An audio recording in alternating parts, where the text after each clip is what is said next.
For next up, we have all the way from Saudi Arabia. We have my dear friend and guru sister, Salsabila Alharby. And Salsabila is a certified high performance coach, speaker, best-selling author with over 33 years of experience at Saudi Aramco. She specializes in employee engagement, well-being, and workplace culture. Creator of the Irreplaceable at Work initiative and co-author with Les Brown. She empowers organizations through impactful keynotes, interactive workshops, and transformative training programs. Her topic today is striving through life. No, sorry. Playing your ace. That's the main key. Playing your ace. Striving through life's transition. So, Salsabila, welcome to the Ascension Path Experience. Thank you so much, Diane and Olga, for giving me this opportunity. And thanks for all my audience here. Some are struggling to get in. They were logged out, I guess. So just keep sending me messages. I just want to say thank you for this great introduction. And Miriam, I don't know, Olga and Dan, if you do this on purpose, but every time, I'm giving a speech, someone just seems like to and I think Sandra is gonna do the same, right? I just saw the topics. I promise you, this is the first time I meet Miriam. Nice to meet you, Miriam. Amazing topic. Thank you. Okay, so she gave away my speech already, and I just tell you follow her notes and follow her steps, and that's mainly what I want to say. But I have something else to share, and today I'm gonna share with you. I'm not gonna share a lot of slides. Let me just do this one here just for the sake of all the effort I put to make this slide. All right. So I'm going to share this with you. Okay. And it's playing your ace, adapting, connecting, and excelling. And I'm going to talk about the process. And it's a lot of what Miriam really said. However, in my own perspective. So I'm going to share with you today. It's going to be storytelling day. I hope we all have the patience to just listen, have your cup of tea there, and enjoy. And I'm not gonna tell you a it's not a Nelson Mandela story, and it's not a Mother Teresa story or any Mahatma Gandhi story. It's just an average person's story, just like me and many others who are hearing me. However, I hope it resonates with you. And before I start, we all know, how many of you know how to play cards? Okay, look, let me tell you, I'm honest here. I don't know how to play cards, but I'm going to talk about them because I learned something really, really important. When I was 9 years old, that's just like a few years back. And I was the only girl in, a boy's family. My brothers were playing cards and it was summer and I wanted to do something and usually they wouldn't let me play because I'm the only girl and I cry, so they're not gonna let me play. So I begged and begged. I said, I want to play cards with you. And then one gave in and said, okay. So they're my older brothers and they said, okay, we're gonna let you. And look, you don't know how to play. I'm just gonna give you some tips here so you don't cry on us, all right? First of all, the card, if you don't have matching cards like our cards, you play this card. Can you see it all here? The Joker. You play the Joker because it just it resembles every card and it can go there. You're not loose, so don't cry on us, all right? And but if you have that, here was the ace. If you have this one, you're gonna win and you're gonna eat up all our cards. Ready to play? I said, yes, I'm ready to play. Honestly, I don't remember who won. I don't remember if I cried or not. Probably not, because I was a strong girl. I cry, when they hit me. I was a strong girl. Anyway, so I just took that, for granted. But somewhere deep in my mind, in my soul, something about that resonated.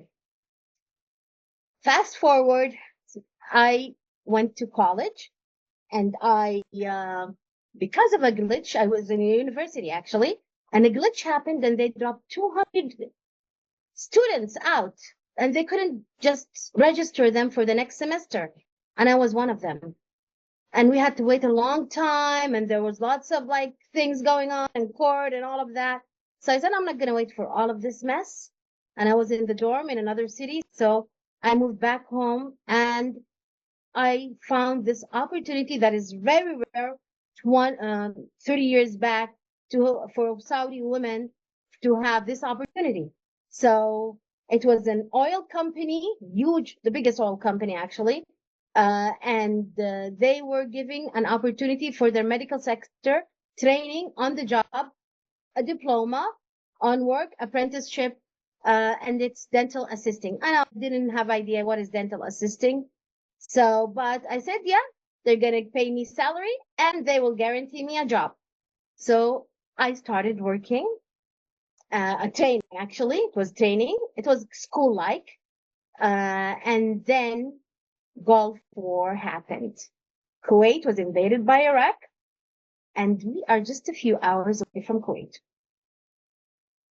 It was war zone. It was sirens. It was missiles, and everything was on hold. Airports closed, schools closed, and my training program gave us a 1 week break as a like mid-semester thing, and everybody fled the eastern province where it's near Kuwait to the west, 16 hours drive away. I went with my family, of course, because we originally are from the west, first of all. Second of all, anyone who could leave just left. It was a war zone. So I left. Then I was enjoying my, um, break that was given by like royalty for everything else almost, and schools especially. It was until further notice. So I thought the same for me. I'm just a student, right? I get a call 2 weeks later from my uncle who works in this oil company, and he says he got a call that if I don't come back, and I was just like barely 20, if I don't come back, I'm gonna lose that job. I'm gonna be fired. So I didn't know what I was thinking. I didn't know what happened. I didn't know. It was like I just said yes. I want to go back. It was an opportunity, and because of that big decision that I made when I was barely 20, I'm here today. It has reshaped my life and the career that I pursued. There was no way to go back except the private plane of that company.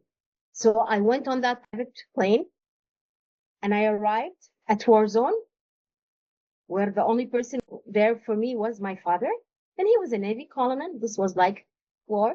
Okay.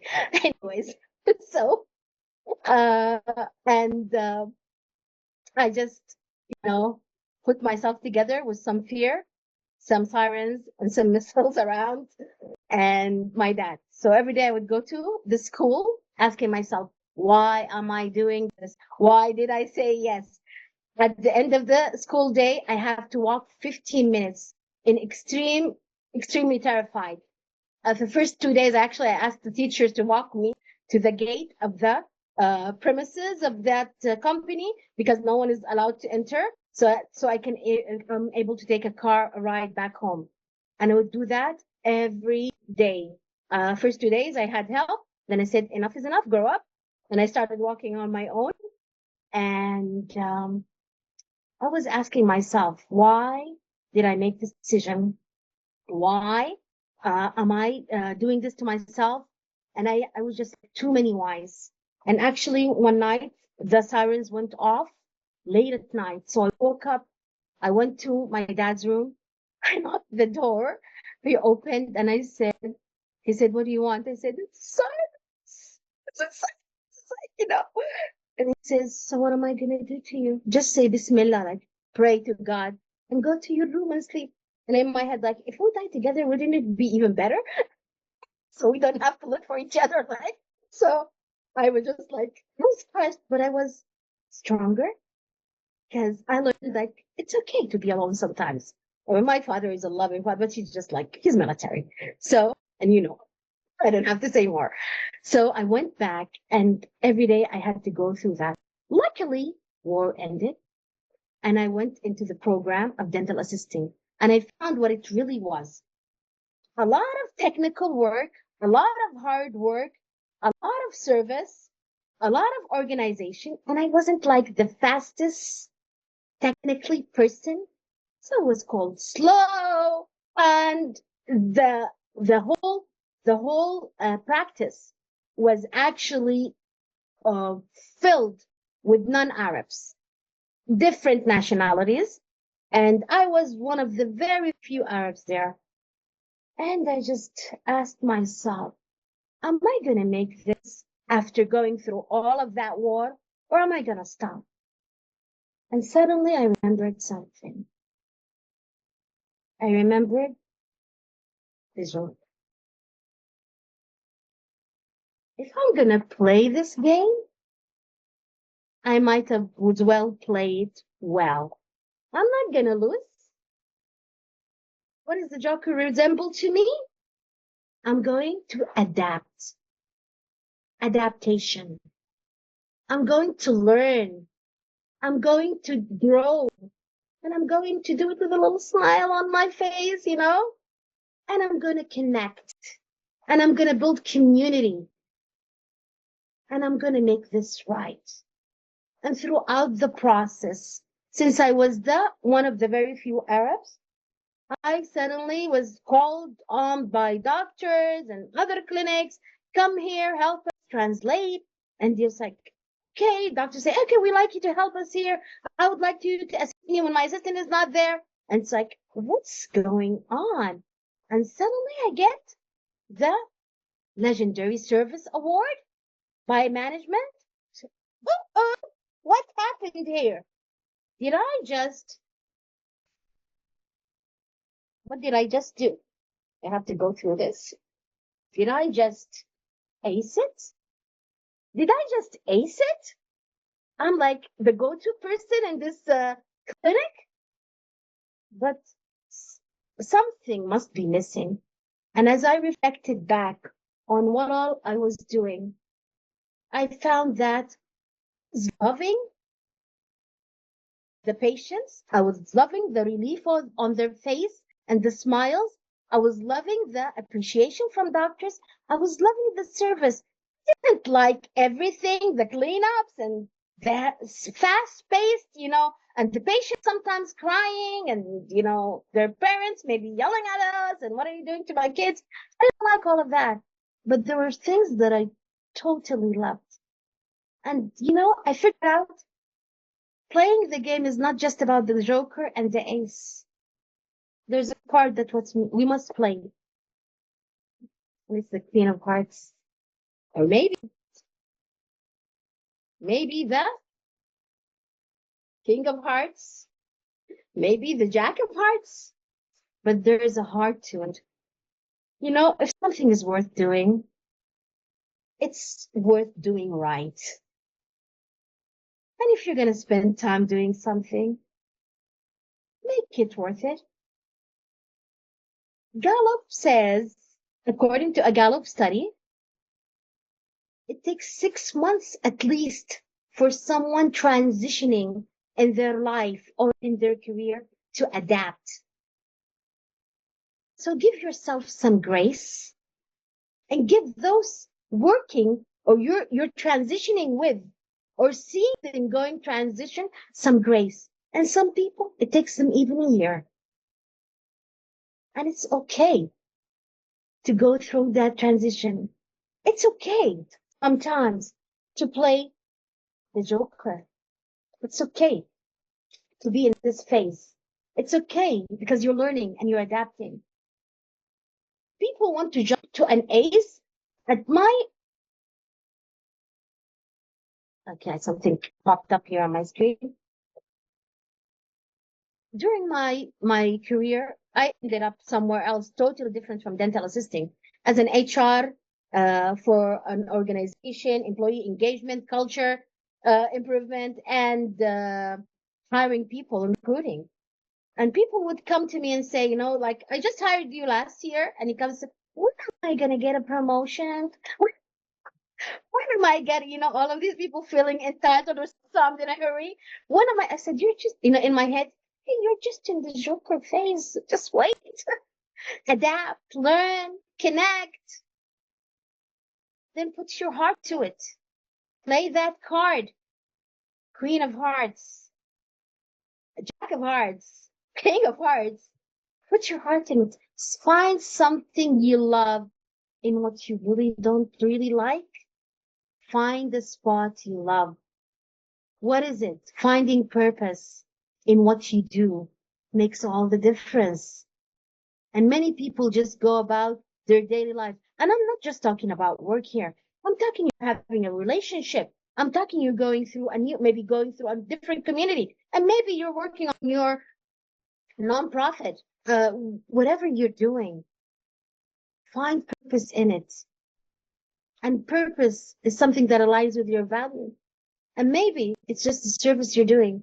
Maybe the little difference that you're making every day in people's life. That's purpose. So find something you love.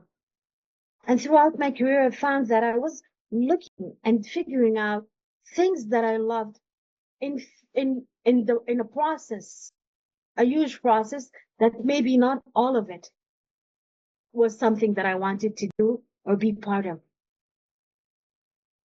Positioning yourself from a place of care and purpose will make all the difference for you. I remember a story about in NASA when JF Kennedy visited for the first time NASA, and he saw a janitor mopping the floor. He stopped and asked him, "What do you do here in this place in NASA?" And what do you think the janitor just like unexpectedly, easily answered, "I'm helping put a man on the moon." He didn't say, "I'm wiping the floor." He didn't say, "I'm cleaning this." He knows that every bit of mopping he does, he's creating safety, he's saving time, he's making he's just making it easy for every engineer and scientist to pass that path without thinking of like being distracted by any other thing that they shouldn't be distracted with. How much do we find purpose in the everyday life that we go through? How much are we looking at the bigger picture and the vision? Whether you're making breakfast for your children or just, taking a ride home or to work or home or helping someone else or maybe smiling at your neighbor or doing maybe coaching someone or doing a volunteering service, whatever you're doing, what do you stop ever and look at that bigger picture? Because that's what makes the difference. And many of us just go about life without really looking, just complaining. And something, in times of fear, in times of transition, and that's what I faced when I first joined the company. We hold fear in one hand and uncertainty screams out loud at us and says like, "Oh, I shouldn't be doing this." Doubt is just, is the loudest. And it takes little steps to build that confidence. And my takeaway from that is when you hold fear in one hand, do it anyway. And stop asking, why is this happening to me? And hold curiosity in the other hand and say, what's in it for me? What can I learn from this? What now? What next? So if we change our why to our what, it's going to make a big difference for us. So I encourage and really call for that. And that takes me back to my career where, again, you know what happens when you're, you think you got it all. And then, I'm not a good shuffler, but you get pinned and you get shuffled all the way. You're thrown all over the room and you're shuffled. Okay, now I'm again. What am I going to do? Who's going to appear now? He's going to appear now. I need Joker. Where's my Joker, right? The Joker needs to appear now because I need to, again, have that flexibility. I need to learn. I need to adapt. So it's doing well. And they said, oh, you're doing too well in this place. You're not staying here anymore. We want you as a trainer for dental assistants. And I said, I never trained anyone. I didn't know anything about teaching. And it's like, that's a difficult curriculum and all of that. And it's like, I was put there. There were no computers. One computer we shared, and it's like nothing like now. Okay, it was not even Google. It was Yahoo search, Yahoo search engine, and I had to learn the toughest thing in life: how to use Word at that time, so I can write my curriculum. And I had to learn how to use projector and trans. Now, people, I'm sorry if you're just like younger than 30, you won't get this, but we had to make transparencies. So we had to copy the whatever we want to share because there was no slide, no PowerPoint, no nothing. So we put it on a transparency and we put it on this machine. It's called a projector. And it reflects the whatever you want to share with the on the screen. So you have to change one paper at a time or one transparency at a time. I had to learn how to do that. I had to learn how to change the lamp, how to learn how to use the printer, how to change the ink. And it was like, oh my God, teaching is not easy. Well, what do I need to do now? What do I need to do now? Oh yes, appear again, please, Mr. Joker. Okay, I need to adapt. I need to find a mentor. I need to learn. I need to connect. I need to, I was attending conferences for doctors just to learn while everybody was having lunch somewhere else and coming back late and having coffee breaks. I was just going through books. And then they asked us to create our own curriculum from our heads, just have references. And I said, okay. And we were a group of teachers in the class, teachers room. And I was creating things and material that everybody liked. So it was good. I was doing really good. And I went on vacation and I came back and I didn't find my office. I said, where's my office? They said, oh, we divided each teacher has their own office. So it was 1, 2, 3, and where's my office? They said, oh, we're out of offices, so we put you back there in the corridor, second corridor there in the clinic. And I go there and I just open the door. They managed to transfer everything. And it was the tiniest thing. And I said, okay, if I open the door, I cannot pull the chair. If I pull the chair, I cannot open the door. What kind of office is this? And then I asked and they said, oh, it was a housekeeping closet, but they couldn't find your office. So they transferred you there. I said, really? Then when I asked, investigated why, they said they thought the other trainers who were experts, and some of them were doctors, dentists actually, graduated, but they couldn't work as dentists here in Saudi Arabia because of the standards. So they would work as trainers for dental assistants or as dental assistants. So some of them were teachers in the university in their country, and this was like piece of cake for them. And I was creating materials similar to theirs. So someone decided that I was being helped by one of them who was a good friend of mine, and they decided to separate us and put me in that little locker room and test my patience. I need to say nothing. I need to say nothing. Mr. Joker, I need your help. Okay. And I had to adapt. And I said, this is my best opportunity to do. So I just delved into textbooks. I went to the library of like medical textbooks and medical periodicals, as they used to call them. Now they're online. Anyways, so, I had to go and study, and I created presentations, and I had to present in front of a team of experts. So they said, my supervisor and like some of my colleagues, and they said, and my other trainers presented. It's like, okay. So I said, did I do good? No one told me. Did I do good? Did I do? It must be okay. No one said anything wrong, so it must be okay. So I went through my day and week, and then the head of clinicians comes to me and says, "So Sabila, you had some presentations. Can you show me?" And I said, "Yes."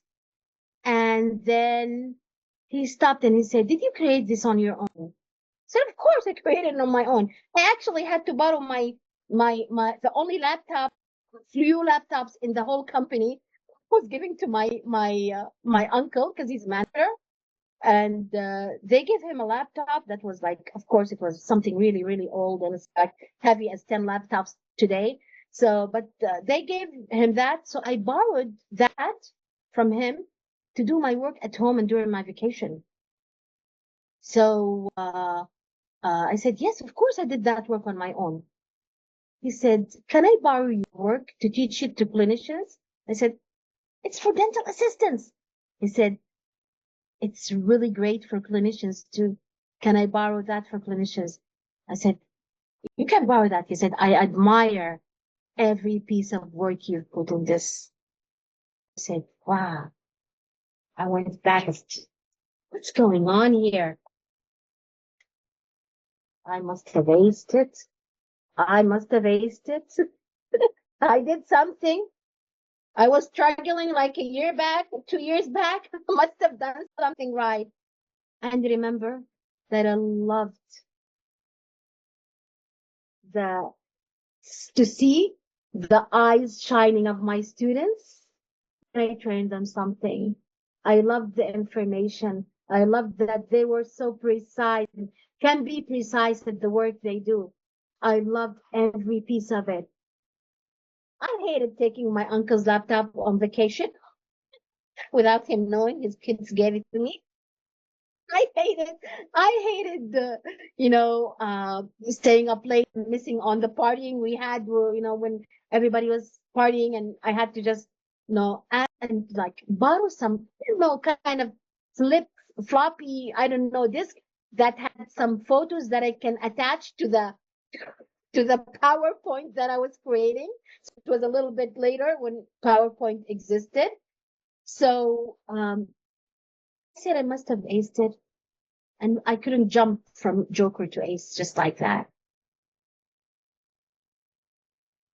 Queen of Hearts, King of Hearts, Jack of Hearts.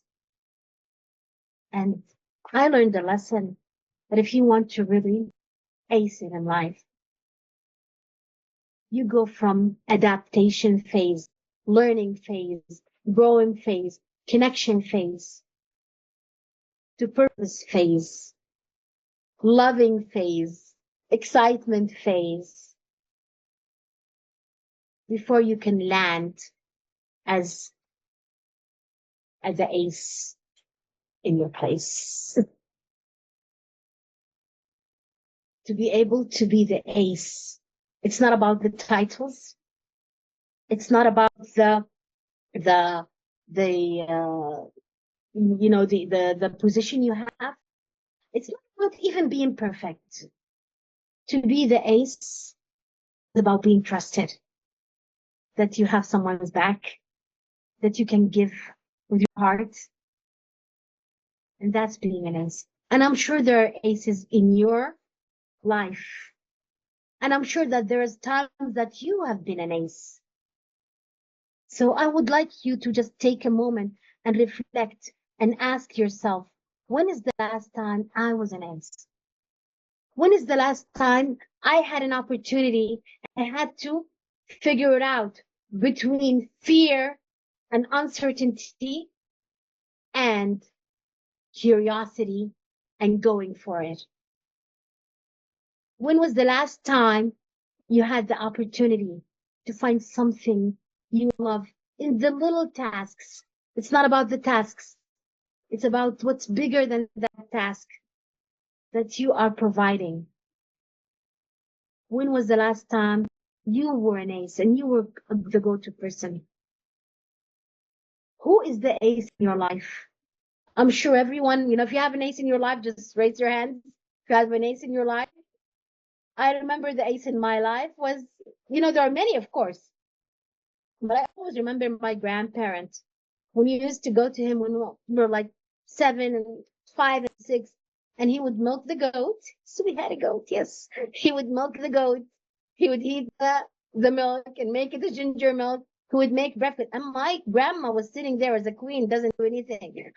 So it's like really a great life. And then he would make us breakfast. And then at night we would sit around him and we'd listen to all the funny stories that I didn't understand most of, but they were funny. And just like that love and that trust, I'd look at him and say, wow, look at them. He knows everything. And to me, at that period, he was an ace. We all have aces in our lives. We all can be aces. It's not about the title. It's not about uh, the position. It's about figuring out, saying yes to opportunities, even when you're uncertain, loving something in what you really don't like, figuring out a purpose, aligning with your values, and then eventually landing as someone who is trusted, someone who is the go-to person. And you know what? And as soon as you do that, you say, yeah, now I'm the expert. I just aced it.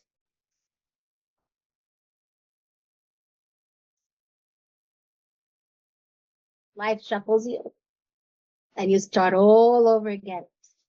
One thing I want to tell you, guaranteed, your best card, you haven't played it yet. So go there and ace it. Thank you.